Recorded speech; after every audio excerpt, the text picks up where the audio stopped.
আজ রান্না করব কলাই শাক। কেউ এটাকে খেসারি শাকও বলেন, কেউ কলাই শাকও বলেন। চলুন এই শাক দিয়ে তৈরি করব দারুণ একটি রেসিপি। প্রথমে শাকগুলোকে আমরা বেছে কেটে নেব। এই শাকগুলোর একদম কচি অংশটা হাতের সাহায্যে কেটে নিতে হবে। হাতের সাহায্যে যতটা কাটা যাবে ঠিক ততটাই কচি নিতে হবে। আর বাকি যে পাতাগুলো থাকবে সেগুলো ছিঁড়ে নিতে হবে। আর শক্ত যে অংশটা থাকবে এটা আমরা ফেলে দেব। পাতাগুলো সবই নেব, কিছুই বাদ দেব না। এর খুব সুন্দর ফুল হয়, অনেকটা দেখতে নীলকণ্ঠ ফুলের মতো।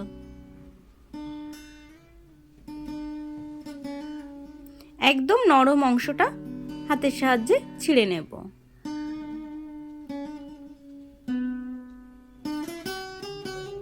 এইভাবে বাকি শাকগুলো আমরা সব ছিঁড়ে নেব।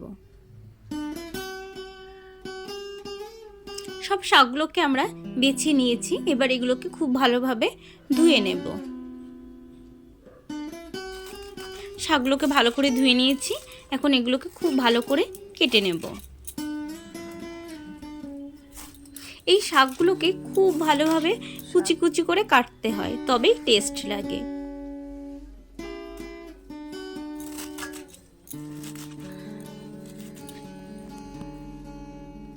ওভেনে একটি কড়াই বসিয়ে দিয়েছি, কড়াই গরম হয়ে গেছে, দিয়ে দেব 2 চামচ সর্ষের তেল। তেল গরম হয়ে গেছে, গ্যাসের ফ্লেমটা এখন কমিয়ে দেব। কমিয়ে দিয়ে 7-8টি বড়ি ভেজে নেব।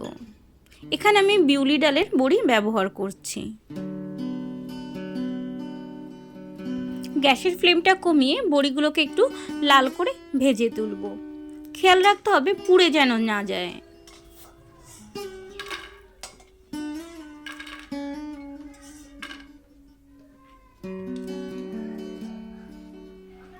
এই তেলের মধ্যে দিয়ে দেব 200 গ্রাম চিংড়ি মাছ। এখানে আমরা শাকের পরিমাণ নিয়েছিলাম 2 আটি।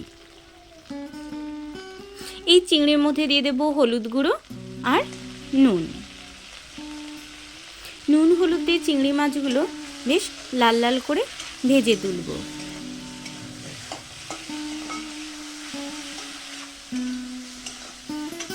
চিংড়িগুলো লাল করে ভাজা হয়ে গেছে, এখন একটি পাত্রে এগুলোকে তুলে নেব।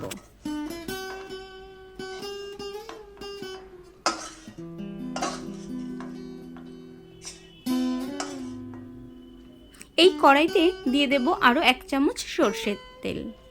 তেল গরম হয়ে গেছে, একটি শুকনো লঙ্কাকে ছোট ছোট টুকরো করে ছিঁড়ে দিয়ে দেব।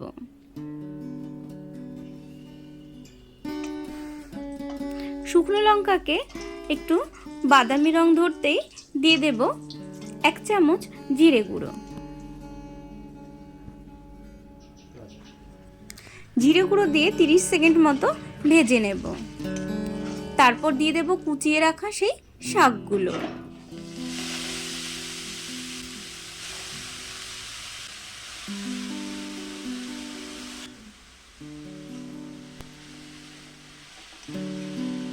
শাকগুলোকে একটু নেড়ে চেড়ে নেব।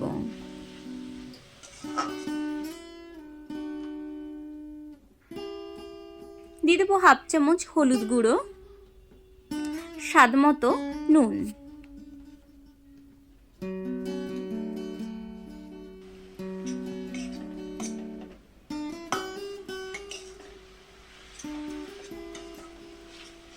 শাকগুলোকে একটু ভেজে নিতে হবে।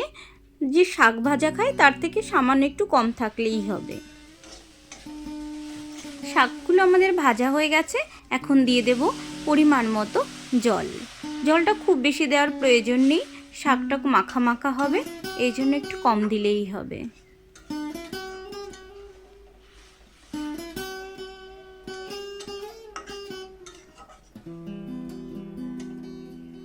গ্যাসের ফ্লেমটা লো করে শাকটাকে 6-7 মিনিটের জন্য ঢেকে দেব। ভাজা বড়িগুলোকে হাতের সাহায্যে ছোট ছোট করে ভেঙে নিয়েছি, এগুলো এখন দিয়ে দেব। দিয়ে এগুলো ভালো করে মিশিয়ে নেব যাতে বড়িটা খুব ভালোভাবে নরম হয়ে আসে।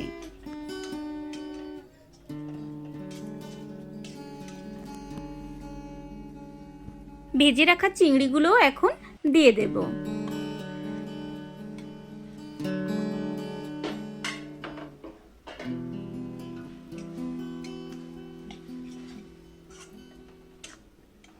চিংড়ি বড়ি সব কিছু খুব ভালোভাবে মিশিয়ে দিয়ে আরও 5 মিনিটের জন্য ঢেকে দেব।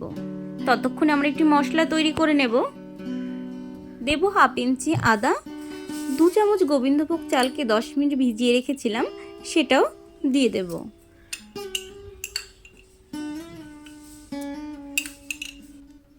দেব 2টি কাঁচা লঙ্কা। চায়ের কাপের 1/2 কাপ দেব লিকুইড দুধ। এবার এটিকে মিহি পেস্ট করে আনব।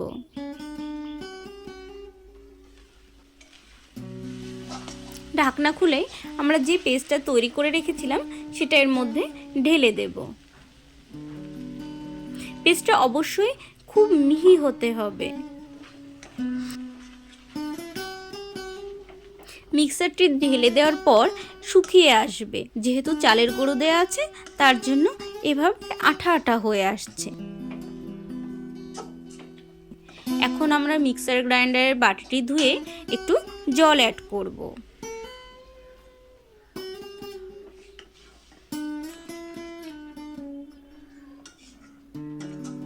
এই সময় খুব ভালোভাবে মেশাতে থাকতে হবে, না হলে কড়াইতে লেগে যেতে পারে। এখন দিয়ে দেব 1/2 চামচ চিনি।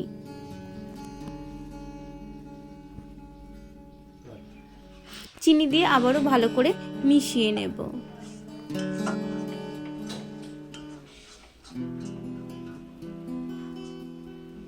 যখন দেখব কড়াইতে হালকা লেগে আসছে কিন্তু পুড়ে যাচ্ছে না, তখন আমাদের রান্নাটি একদম কমপ্লিট হয়ে যাবে। আমাদের কলাই শাকের ঘন্ট একদম রেডি খাওয়ার জন্য। আপনারাও বাড়িতে তৈরি করুন, খান। আর আমার রেসিপিটি কেমন লাগলো কমেন্টস করে জানাতে ভুলবেন না। ভালো লাগলে লাইক শেয়ার করবেন, চ্যানেলটি সাবস্ক্রাইব করবেন। Thank you.